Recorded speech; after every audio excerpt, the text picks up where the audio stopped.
Termasuk tadi ada pihak UGM ya. UGM juga kami tanya, betul enggak berbagai peristiwa itu? Betul. Yang kedua, yang nggak kalah penting adalah soal substansi ini, ya, yang ini jadi pertanyaan mendasar ya. Ini ada ijazah Pak Jokowi. Bagaimana pembandingnya?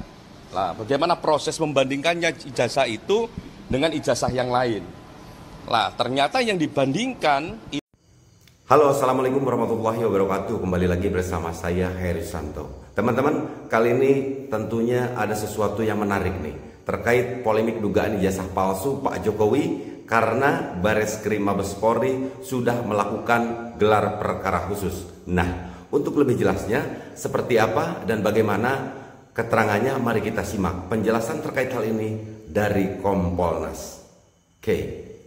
Iya, pertama-tama Kompolnas yang datang hari ini, saya, Khairul Anam sama Pak Gufron, sama-sama komisioner Kompolnas. Mengikuti sejak awal ya sampai terakhir ya. Terakhir ini artinya sudah ada pendalaman dan sebagainya, tinggal memang narik kesimpulan, walaupun masing-masing peserta gelar sudah memberikan pandangan, tinggal disusun. Lah, apa yang terjadi di dalam? Yang terjadi di dalam menurut saya, pertama, mekanisme yang dilakukan menurut saya sangat baik ya, kredibel. Masing-masing pihak maupun pelapor Dumas, terlapor Dumas dikasih kesempatan untuk menjelaskan apa yang menurut mereka penting untuk disampaikan. Ya, termasuk juga tidak hanya prinsipalnya, tapi juga ahlinya. Terlapor juga begitu, tidak hanya mereka pengacaranya, juga ahlinya. Di samping ahli dari masing-masing pihak, juga ada ahli dari Bareskrim tadi, terus juga ada dari Wasidik, untuk menjelaskan bagaimana komposisi dan sebagainya. Sehingga dari segi proses kredibel. Salah satu yang menjadi plus dari kredibilitas proses ini melibatkan kami. Jadi ada Kompolnas, ada Ombudsman, ada DPR juga, tapi tidak bentar saja, nggak sampai selesai ya. Tapi yang sampai selesai kami sama Ombudsman. Nah, bagaimana itu terjadi ya? Kami dikasih kesempatan juga untuk menanya banyak hal. Ya, banyak hal kami konfirmasi dan sebagainya. Lah, apa yang penting dalam konteks ini? Yang pertama begini, karena kami pengawas ini salah satu yang paling penting adalah bagaimana proses dan bagaimana substansi. Dari segi proses yang terjadi adalah kami cek apakah fakta-fakta yang disampaikan oleh pelapor maupun terlapor sudah dikerjakan ataukah belum oleh rekan-rekan penyidik. Tadi dijelaskan banyak hal, detail penjelasannya, titik komanya dijelaskan. Jadi berbagai argumentasi yang tadi disampaikan baik pelapor maupun terlapor ya, dengan termasuk juga oleh ahlinya, itu kami mendapatkan penjelasan yang cukup mendalam. Termasuk misalnya ketika mereka mengatakan kami sudah ambil bukti ini, tolong tunjukkan buktinya. Kami sudah melakukan ini itu, mana administrasinya, ya mana dokumentasinya dan sebagainya. Sehingga itu memberikan gambaran secara utuh bagaimana sebenarnya kasus ini. Termasuk tadi ada pihak UGM ya. UGM juga kami tanya, betul enggak berbagai peristiwa itu? Betul. Yang kedua, yang nggak kalah penting adalah soal substansi ini, ya, yang ini jadi pertanyaan mendasar ya. Ini ada ijazah Pak Jokowi. Bagaimana pembandingnya? Lah, bagaimana proses membandingkannya ijazah itu dengan ijazah yang lain? Lah, ternyata yang dibandingkan itu tidak hanya soal ijazahnya. Jadi ada beberapa pembanding ya, ada tiga pembanding. Tapi sebenarnya banyak, tapi yang diambil 3 karena memang aturannya begitu. Nah, itu yang dicek pembandingnya tidak hanya soal ijazah, tapi soal semua berkasnya. Jadi ada kurang lebih 19 sampai 20 item pembanding di situ. Sehingga kita bisa tahu nih, betul enggak. Nah, dalam konteks perbandingan itu yang dicek per dokumen. Ya, per dokumen dicek. Terus kondisi common historicalnya dicek. Misalnya kok kondisi common historical itu kalau ada pertanyaan gini, ini kok ada ijazah satu pakai profesor, satunya enggak. atau pakai SU, pakai SOE, pakai SU, itu juga dicek. Lah kami mendapat penjelasan yang menurut kami penjelasannya sangat komprehensif, baik dari UGM maupun dari penyidik, termasuk juga dari lapor. Jadi lumayan itu penjelasannya. Lah yang berikutnya yang nggak kalah penting soal metodologi ya. Teman-teman pelapor menjelaskan bagaimana mereka punya asumsi, punya analisa yang mereka yakini sebagai fakta, menyimpulkan A. Lah yang terlapor juga begitu, ngomong keyakinannya B misalnya begitu. Lah kami juga ngecek itu ke lapor, apa yang dilakukan oleh lapor, apa yang dilakukan oleh penyidik. Di lapor misalnya dia menjelaskan apa saja yang mereka cek, menggunakan alat apa, metodologinya bagaimana, sehingga kita bisa ukur sebenarnya ini siapa yang memiliki metodologi yang paling kredibel. Lah kami cek tadi, ya ngeceknya satu, dari segi bahan, apakah bahannya memang faktual ataukah tidak. Nah, ternyata bahannya ya satu bendel itu banyak sekali, masing-masing 20 item. Jadi punyanya Pak Jokowi dengan pembandingnya masing-masing 19 sampai 20 item. Dicekin semua. Dengan apa yang dicek, salah satu yang paling penting adalah karakter dari kertas. Ya, karakter dari stempel dan sebagainya. Karena itu memang benda fisik ya yang mereka pegang dan sebagainya. Sehingga dalam konteks seperti itu, ya sebagai satu proses metodologi, sebagai satu proses kerja-kerja penegakan hukum, kami mendapatkan gambaran yang kredibel. Yang berikutnya, apakah cara kerja kayak gitu bisa dipertanggungjawabkan? Bisa. Karena kita cek alatnya apa, metode kerjanya ini apakah berstandarisasi ataukah tidak. Alatnya tadi ditunjukin menggunakan alat apa saja, dan alat ini dipakai enggak di lapor yang lain. Nah, alat itu dipakai oleh lapor yang lain. Ya, artinya bisa diuji kalau alatnya itu. Kedua, apakah menggunakan satu standarisasi yang juga diakui secara internasional atau nasional? Ada pakai ISO. Sehingga memang dari segi metodologi itu lebih meyakinkan. Kami mendapatkan keterangan itu.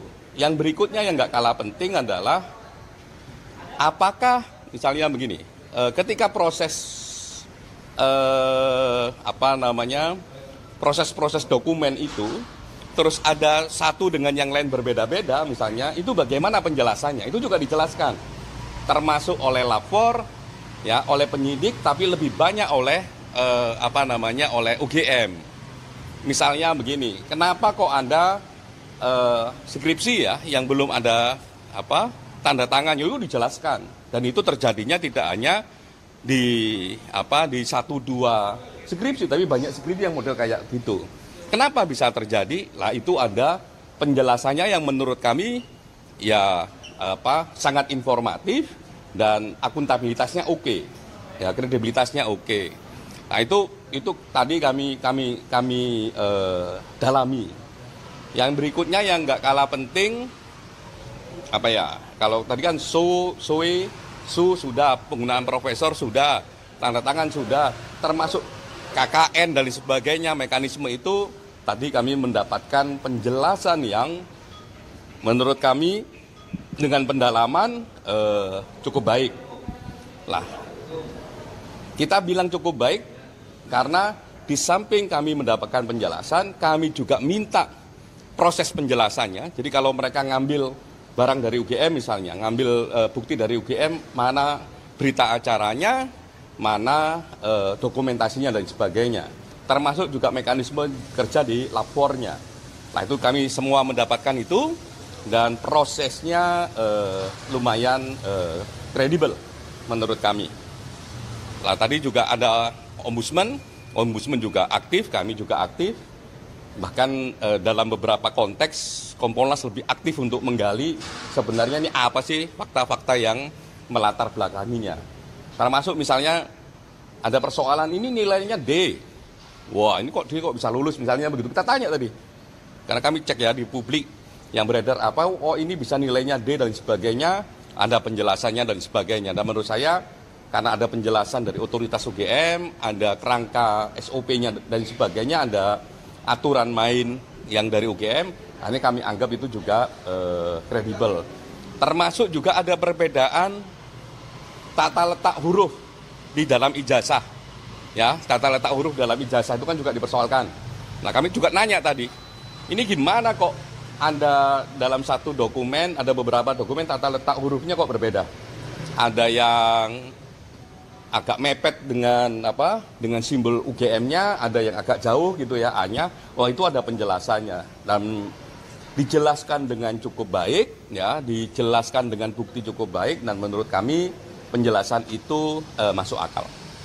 Mungkin itu pengantarnya, Mas Gufron. Berarti untuk saat ini proses gelar perkara ini sudah selesai atau masih akan berlanjut lagi? Sebagai satu proses gelar, tadi sampai pendalaman sudah selesai, masing-masing peserta gelar juga memberikan pandangannya, tinggal memang saat ini ditarik kesimpulan apa kesimpulannya, gitu ya. Kalau dari kami, dari segi agak luas gitu ya, kayak tadi kita jelaskan, dari segi proses, dari segi substansi, dari segi administrasi, ya, termasuk metodologi, itu bisa dijawab dengan baik, ya, dengan akuntabel, dan kami dikasih kebebasan, bahkan tidak hanya kami, tapi juga teman eksternal yang lain, itu dikasih kebebasan untuk bertanya pendalaman lebih dalam. Lah, itu menurut saya proses yang kredibel dan penjelasannya bisa diterima. Karena kenapa bisa diterima? Satu, kami tidak hanya diberikan penjelasan informatif, tapi kami ditunjukkan buktinya, kami ditunjukkan bukti prosesnya, dokumentasi prosesnya, kami juga ditunjukkan alat yang digunakan, sehingga itu bisa kami terima. Artinya kalau tadi disebutkan tinggal kesimpulan, sudah dipastikan tidak akan ada gelar perkara lanjutan begitu atau pemeriksaan lanjutan? Masing-masing pihak sudah memberikan saran, ya. Masing-masing pihak sudah memberikan saran, ya tergantung Karwasidik menyimpulkan saran itu bagaimana, termasuk juga ahli. Di situ ada ahli pidana tadi yang juga menjelaskan bagaimana kerangka merespon fakta-fakta yang terjadi, fakta-fakta yang ada dalam mekanisme gelar tadi, baik yang disampaikan terlapor, pelapor, penyidik, lapor, UGM, ya, dia merespon itu dan dia memberikan pandangan hukumnya. Lah, saya enggak bisa mewakili dia untuk menjelaskan apa sarannya. Tapi untuk kapannya itu sempat dikasih tahu nggak? Kami mewanti-wanti dan berharap kesimpulan ini jangan terlalu lama untuk diumumkan. Karena satu, prosesnya sudah baik ini. Ya, prosesnya sudah baik, masing-masing pihak dikasih kesempatan untuk menjelaskan apa yang mereka yakini, baik pelapor maupun terlapor, dan kami yang di eksternal juga dikasih kesempatan untuk menggali lebih dalam. Gitu. Oke teman-teman semuanya, sudah kita simak sama-sama ya terkait penjelasan yang tentunya hal ini disampaikan oleh Kompolnas tentang acara gelar yang tentunya sudah secara khusus dilakukan oleh Bareskrim Mabes Polri, yang dimana di sana juga ada Kompolnas, ada juga dari Ombudsman, ada juga tentunya dari pihak UGM sendiri ya, yang tentunya memiliki otoritas karena memang UGM ini yang mengeluarkan ijazah tersebut. Nah, lalu kita tidak tahu nih, apakah dari kubu tim Roy Suryo CS masih meragukan terkait keaslian ijazah Pak Jokowi atau tidak? Nah, menurut teman-teman bagaimana? Silahkan tuliskan di kolom komentar. Demikian, wassalamualaikum warahmatullahi wabarakatuh.